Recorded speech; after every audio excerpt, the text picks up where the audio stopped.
Hello everyone, welcome to channel learn with ease. आज का topic है हमारा एडमिशन ऑफ अ पार्टनर, जिसमें हम सॉल्व करेंगे क्वेश्चन नंबर 39 चैप्टर 4 डी के गोयल की बुक से क्लास 12 अकाउंट्स के लिए। दो पार्टनर हैं ए और बी, जिनकी प्रॉफिट शेयरिंग रेशियो है 3:2। एक नया पार्टनर 1 अप्रैल 2022 को उनको ज्वाइन कर रहा है 1/4 शेयर के। उसके 1/4 शेयर का 1/5 पार्ट उसको ए से मिल रहा है, और गुडविल की वैल्यू आपको कैपिटलाइजेशन ऑफ एवरेज प्रॉफिट के मेथड से निकालनी है। साथ में ही कुछ एडजस्टमेंट्स करनी है। फर्म की कितनी एसेट है और एक्सटर्नल लाइबिलिटीज है वो भी दी गई है। रेट ऑफ रिटर्न दिया गया है। सी अपनी कैपिटल लेकर आ रहा है, और आपको निकालना है सी का share of goodwill. Journal entries निकालनी है, बनानी है, और न्यू प्रॉफिट शेयरिंग रेशो निकालनी है। तो यहाँ पर आपको क्वेश्चन में क्या करना है, कैसे स्टार्टिंग करोगे, देखो। न्यू प्रॉफिट शेयरिंग रेशियो निकालनी है, जो कि आपके लिए सबसे इजी है। सबसे पहले आप यहीं से स्टार्ट करो। और आपको क्या निकालना है, सेक्रीफाइसिंग रेशियो चाहिएगी गुडविल की एडजस्टमेंट्स करने के लिए, और उसके बाद जर्नल एंट्रीज। तो हम न्यू प्रॉफिट शेयरिंग रेशियो निकालेंगे। ओल्ड रेशियो आपके पास है, सी का शेयर 1/4 है, 1/4 का 1/5। यहाँ पर क्या लिखा हुआ है, देखो, C acquires 1/5 of his share from A. मतलब कि उसका शेयर कौन सा है, 1/4। उसका 1/5 पार्ट उसको ए से मिल रहा है।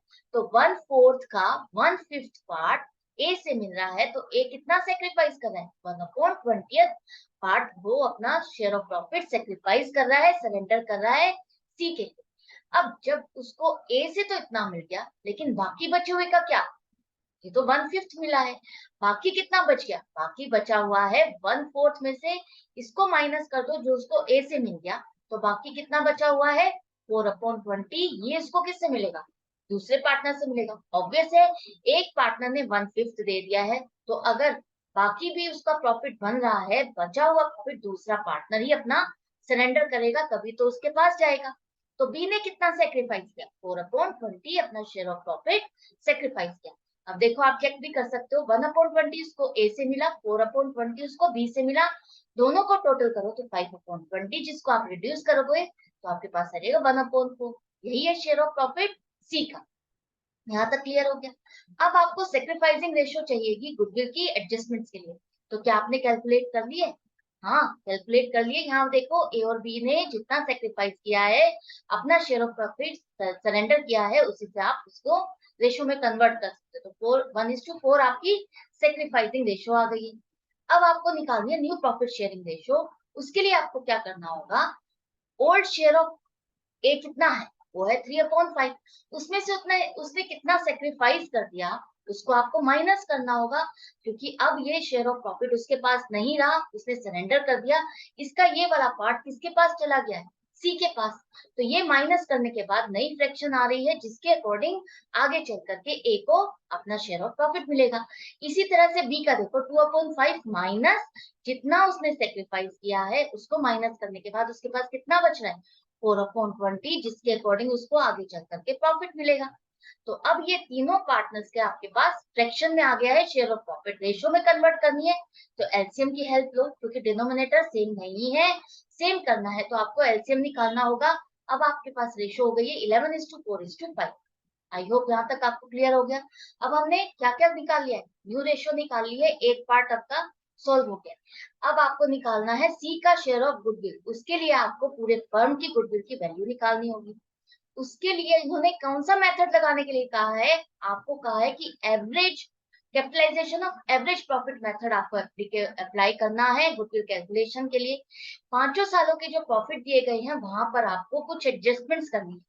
क्यों एडजस्टमेंट्स करनी है, आपको याद होगा लास्ट चैप्टर में हमने ये सब कुछ सीखा है, वही आपका रिकॉल हो रहा है। जब भी आप एवरेज प्रॉफिट लेते हो कैलकुलेशन के लिए गुडविल की, तो आपको एबनॉर्मल लॉस, एबनॉर्मल गेन को एडजस्ट करना होता है, क्योंकि वो आपका डेली रूटीन के प्रॉफिट्स नहीं है या एक्सपेंसेस नहीं है। आपको डेली रूटीन के, जनरल जो आपका रूटीन है ट्रेड का, बिजनेस का, उसके अकॉर्डिंग आपको बिजनेस का प्रॉफिट लेना है। तो आपको एबनॉर्मल लॉसेज और गेन्स को एडजस्ट करना है हर साल में, अगर उसमें दिया गया है तो। सबसे पहले सभी सालों के आप प्रॉफिट या लॉस है तो उनको आप ब्रैकेट में लिखोगे। अब देखो, 2018 में कोई एडजस्टमेंट नहीं दी गई। 2019 में कहा गया है कि 1,20,000 का जो ये प्रॉफिट है, इसमें 40,000 रुपए आपको गेन हुआ था कोई फिक्स्ड एसेट को सेल करके। तो ये आपका क्या है, एबनॉर्मल गेन है। हर साल तो आपकी फिक्स्ड एसेट आप सेल नहीं करोगे ना, तो ये आपके रूटीन से हटके जो बिजनेस में इनकम हो रही है उसको हम माइनस कर देंगे। लेस एबनॉर्मल गेन कौन से साल में, 2019 है तो 2019 में माइनस करोगे तो आप ब्रैकेट में लिखो। इसके बाद यहाँ पर 2020 में देखो लॉस है 60,000 का। वो क्यों आ रहा है, यहाँ पर 50,000 रुपए का आपको लॉस बाय फायर हुआ था जो कि आप इसमें चार्ज कर चुके हो। तो लॉस बाय फायर भी अनएक्सपेक्टेड इंसिडेंट हुआ है, जो कि अनएक्सपेक्टेड खर्चा हो गया, नुकसान हो गया। हर साल हम नहीं चाहेंगे कि हमें ऐसा नुकसान होगा, तो आप क्या करोगे, एबनॉर्मल लॉस है, ऐसा हमें हर साल नहीं होगा, हम इसे ऐड करेंगे वापस से 2020 में 50,000 ऐड कर। इसके बाद यहाँ पर 2021 में 1 लाख रुपए आपका लॉस आ रहा है, आपको 1.5 लाख रुपए की वॉलेंट्री रिटायरमेंट कंपनसेशन किसी को पेमेंट करनी पड़ी। अब ये भी एक अनएक्सपेक्टेड खर्चा है, रूटीन से हट के खर्चा है, वीआरएस आपका किसी एम्प्लॉय को आपको देना पड़ रहा है, मोटी अमाउंट है, तो ये भी आपके रूटीन का खर्चा नहीं है, जिसे हम क्या करेंगे, एड बैक कर देंगे 1.5 लाख रुपए। 2022 में कोई भी एडजस्टमेंट नहीं की है। अब आपको सब में प्लस माइनस करके जो फाइनल आपका प्रॉफिट आ रहा है, ये आपको लेने हैं एवरेज प्रॉफिट कैलकुलेट करने के लिए। तो टोटल प्रॉफिट आपका कितना आ जाएगा, सभी को प्लस माइनस कर लो, लॉस है तो माइनस होगा।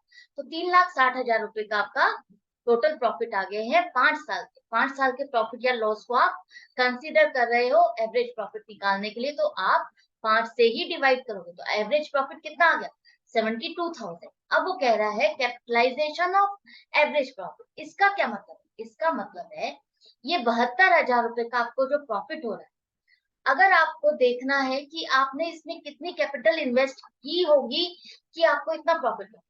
अगर आप मार्केट में देखते हो, मार्केट में 12% का रेट है, 12% के हिसाब से ये इनकम पाने के लिए आपको कितनी कैपिटल इन्वेस्ट करनी होगी, यही देखने को कह रहे हैं। तो वो कितनी कैपिटल लगानी होगी, अगर आपको ये इनकम चाहिए तो 12% के हिसाब से कितनी कैपिटल लगेगी, इसके लिए आपको क्या करना होगा, 72,000 आपको ये इनकम मांगनी है, इनकम है जो कि 12% के इक्वल है। तो 12% से इसको डिवाइड कर दो, मल्टीप्लाइड बाय 100 कर दोगे, तो आपके पास आ जाएगी कैपिटल कितनी इन्वेस्टमेंट पर आपको 72,000 रुपए की इनकम होगी। मार्केट, आपके बिजनेस की बात नहीं हो रही। अगर आप 6 लाख रुपए मार्केट में लगाते हो किसी और बिजनेस में, तब जाकर के आपको 72,000 रुपए की इनकम होती है। लेकिन आपको ये इनकम कितनी कैपिटल इन्वेस्ट करने पर हो रही है, आपने कितनी इन्वेस्ट की हुई है, अब आपको ये देखना है। एसेट है आपकी 7 लाख रुपए, जो लाइबिलिटीज है उसको आप माइनस कर दो, तो नेट एसेट आ जाएगी 4,80,000 रुपए। इसका मतलब है आपको जो 72,000 रुपए की इनकम हो रही है, वो 4,80,000 रुपए की इन्वेस्टमेंट पर हो रही है, जो कि नॉर्मली मार्केट में 6 लाख रुपए इन्वेस्ट करने पर होती है। तो ये जो एक्सेस इनकम आपको हो रही है बिना कैपिटल लगाए, वो आपकी गुडविल के लिए है, और वही आपकी गुडविल है। तो 6 लाख माइनस 4,80,000, ये आपकी गुडविल आ गई। जो एक्सेस इनकम आपको हो रही है वो आपकी गुडविल की वजह से, गुडविल कितनी आ गई, 1,20,000 टोटल फर्म की गुडविल है। सी का शेयर कितना बनेगा, अगर उसका प्रॉफिट में शेयर 1/4 है, या आपने जो नई रेशो निकाली उसके अकॉर्डिंग क्या है, 5/20, आप 5/20 लो, उसको भी रिड्यूस कर लेते तो 1/4 ही आएगा।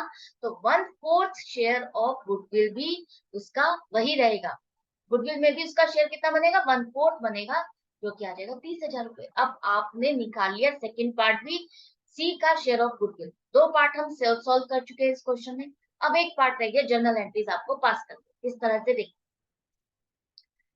यहाँ पर कैपिटल लेकर आ रहा है सी, उसमें तो कोई डिफिकल्टी नहीं है, बैंक अकाउंट डेबिट कर दो, पैसा आ रहा है 1,25,000 और कैपिटल के नाम से ला रहा है, तो सी कैपिटल अकाउंट को आप क्रेडिट कर दो 1.25 लाख रुपए। लेकिन वो अपना शेयर ऑफ गुडविल नहीं लेकर आ रहा, शेयर ऑफ गुडविल नहीं लेकर आ रहा, कितना, 30,000 रुपए। तो उसकी क्या एडजस्टमेंट होगी, उसको सी को शेयर ऑफ गुडविल क्यों लाना था, उसको कंपनसेट करना है उन पार्टनर्स को जिनसे उनका शेयर ऑफ प्रॉफिट वो खरीद रहा है, जिन्होंने उसके शेयर ऑफ प्रॉफिट के लिए अपना शेयर ऑफ प्रॉफिट सरेंडर किया है। तो उनको कंपनसेट करना होगा क्योंकि उनका शेयर ऑफ प्रॉफिट कम हो गया। तो यहाँ पर अगर सी नहीं लेकर आ रहा, तो हम क्या करेंगे, उसके करंट अकाउंट को डेबिट करेंगे, एक तरह से उसकी लायबिलिटी रेज करेंगे उसको, कि उसको ये पैसे लेकर आने हैं, उसके अकाउंट को हम डेबिट करेंगे। हम उसके कैपिटल अकाउंट को डिस्टर्ब नहीं करेंगे, हम इसको 30,000 यहाँ से एडजस्ट नहीं करेंगे, हम उसके लिए गुडविल जो नहीं ला रहा उसके लिए हम करंट अकाउंट को डेबिट करेंगे। जैसे आपको याद हो, जब पार्टनर गुडविल लेकर आता है तब भी हम कैपिटल में नहीं डालते उसको, हम एक नया अकाउंट खोलते हैं प्रीमियम और गुडविल अकाउंट, उसी से ये एडजस्टमेंट करते हैं। और जब वो नहीं लेकर आ रहा तब भी हम कैपिटल अकाउंट को डिस्टर्ब नहीं करेंगे उसके, हम उसके लिए उसकी लाइबिलिटी के लिए सीज करंट अकाउंट डेबिट करेंगे 30,000। बाकी सब सेम है। जो जिस पार्टनर ने जितना सेक्रीफाइस किया है सेक्रीफाइसिंग रेशियो के अकॉर्डिंग उस गुडविल को आपको जिसका जितना पोर्शन बनता है उसके अकॉर्डिंग उनके कैपिटल अकाउंट में आपको क्रेडिट करना है। यही था ना, गेनिंग पार्टनर को डेबिट और सेक्रीफाइसिंग पार्टनर्स को क्रेडिट करते हैं। आई होप ये दोनों एंट्रीज आपको समझ में आ गई है, पूरा क्वेश्चन अच्छे से समझ में आ गया, कोई डिफिकल्टी नहीं रही है, कंफ्यूजन नहीं रही है, फिर भी कुछ रह गई है तो कमेंट सेक्शन है जहां पर लिख करके आप उससे पूछ सकते हो। लेकिन प्रैक्टिस के लिए आपको मेरे साथ बने रहना होगा, हर क्वेश्चन को अच्छे से प्रैक्टिस करनी होगी, वर्बली ही करो चाहे देखो, लेकिन सॉल्व जरूर करो। सॉल्व करने से आप जब विजुअली भी देखते हो और वर्बली सॉल्व करते हो तो कुछ ना कुछ आपको याद